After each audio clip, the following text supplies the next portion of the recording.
Pemirsa, PLN Unit Induk Distribusi Bali menyelenggarakan Dharma Wacana menjelang Hari Raya Galungan. Dharma Wacana dengan narasumber Ida Resi Bujangga Waisnawa Lingga Puja mengangkat tema makna penjor galungan yang ramah lingkungan.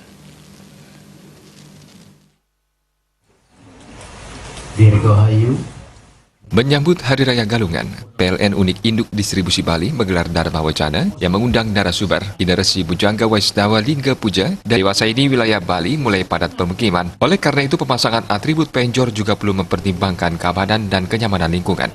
Jangan sampai upaya ibadah justru mengganggu dan membahayakan orang lain. Yen itu muli dimetancep nancepang penjor puniki tegah nyane mesikut sarwo pepitu 7 meter maksimum dijauh boleh sesuluh punika yen suluhang ring kadua pernawa hanya ada 7 bilu yang disebut jagat guru. Pitu niki sane ngencah benjang dan roslikur menantun akah penjor niki bongkol penjor sangi mentancap niki tumus maring sabdo petalo. Sedulonya penjor niki adalah sabdo buano. Dalam sedulo niki medaging sabdo samudra sami sarwa pitu. Wenten medaging sabdo samudra, wenten medaging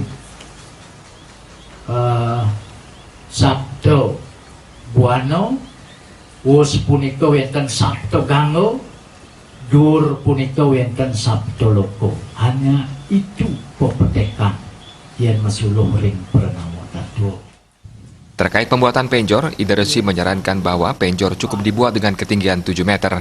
Hal ini sesuai dengan Sabda Pradawa sebagai simbol 7 gunung dan 7 bindu yang disebut dengan jagat guru sebagai tempat tertinggi bagi para dewa.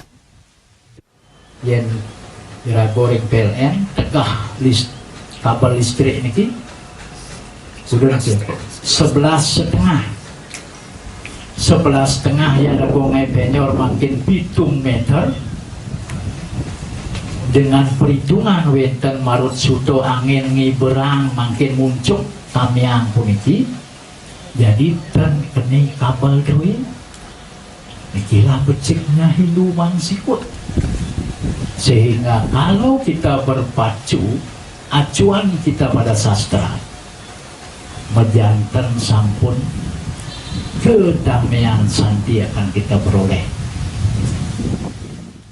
Tim Liputan